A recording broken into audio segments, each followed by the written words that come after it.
So you've been in Chennai for what? 12 years now. 12 years 12 now. years, almost. Yeah. And you've been working here. Yeah. I came here in 2007. I was in school then. Spent another 5 years in school, and then I went to Tanjore for my college. Oh And then I yeah, came shout out back to here. Tanjore. That's near my home place too. Yeah. But yeah, those 4 years in Tanjore were probably the ones that had the most impact on who I am as a person. That was a real growing experience for me. Yeah. Yeah. In terms of. I don't think friends and- I don't think my household or my childhood has had as much of an impact as my college life into shaping. But I guess that's true for most people. It's very true because a lot of when people go to universities, I usually advise them, bro, listen, whatever degree you get, you come out, you're not guaranteed anything. You got to slave your ass like other people, right? So get the experience out of the college Mm-hmm. because you will learn so much stuff in it that you realize is much more useful in real life. Exactly. It's been 3 years since I've been out of college.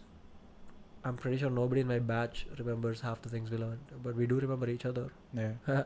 And the instances and the decisions that you Right. had to make. It's you don't go there learn.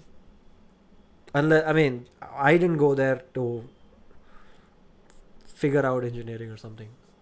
Oh, you were an engineer? Yeah. Oh my god, how many people am I going to have on my podcast who said they started off with engineering, but they're doing something entirely 180 degrees?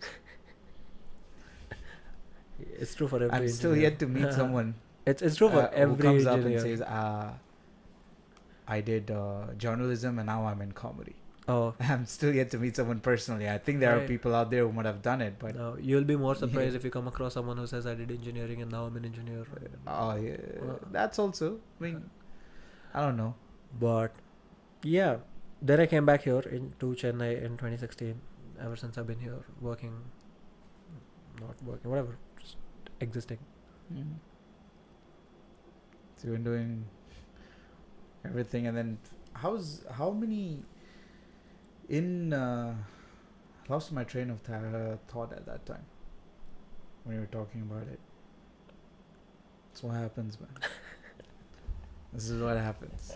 This is one of those situations that happens in a podcast. Yeah, that's the bane of podcasts, I guess. Nobody really plans out for podcasts. Oh, people do actually. What? Yeah. Plan out how to do a podcast. How to go from subject to subject. Yeah. So they list out all the topics that they are going to talk about, but Really? they don't figure out what they're going to talk about the topic. It could be something pretty obscure. It could be anything, right? So I was on a couple of podcasts for a football website that I'm part of. I mean, I'd like to You call love myself football? a part of. Yeah. Then we have a lot to talk about. I hope not.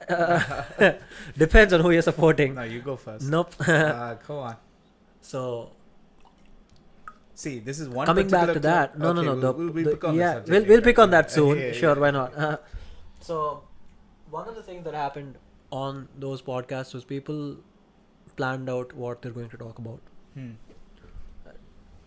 I mean, it could be the analysis of a match or a team or something, and it'd just be we're going to discuss the coach, this player, and then this match and whatnot.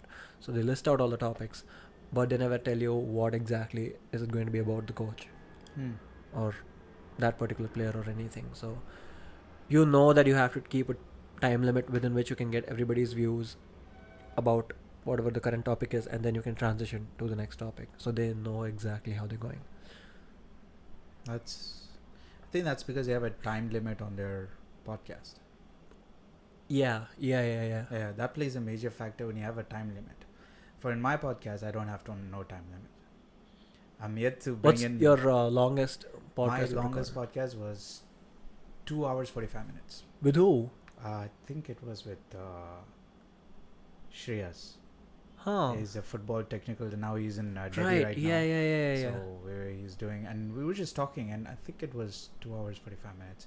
I've had a couple of other people do it too for almost 2.5 hours. Wow. 2 hours 15 What's the minutes. shortest? Mark. Shortest is 1 hour and 45 minutes. You know, so it's just like I have no time limit. Mhm. I'm yet to bring in a couple of people I know for a long time. So when they get on, it's kind of crazy. I'll lose control of my podcast. I know that. I'll You'll be have like, to oh, release please, it in dude, parts. hold on. You can release it in parts, I guess. What? You can do it in parts, I guess. Like you can release the whole thing in parts. You can record for like 9 hours, I guess. Nah, man, 9 hours and all. Is like nobody. I mean, they'll go maximum. I think 3 hours of bullshitting, talking. That's what I wanted to focus this on. There's no time limit. Right. So obviously what I'm doing is I'm releasing small clips too on topics that they can listen to. But if you listen to the whole thing, is where people just like have a normal conversation. You sit down and understand each other, kind of thing. And I mean, that's, I think, is better, because as you're a comedian, you go up on stage, people see you, and I know for sure out of that crowd, maybe 5 or 6 people will be wondering how his life goes. I wonder. Yeah. And that's one thing that's related to you. So that's where I'm like, okay, in this podcast, whenever any topic we talk with anyone, major thing is, bro, what it makes you feel like about these things.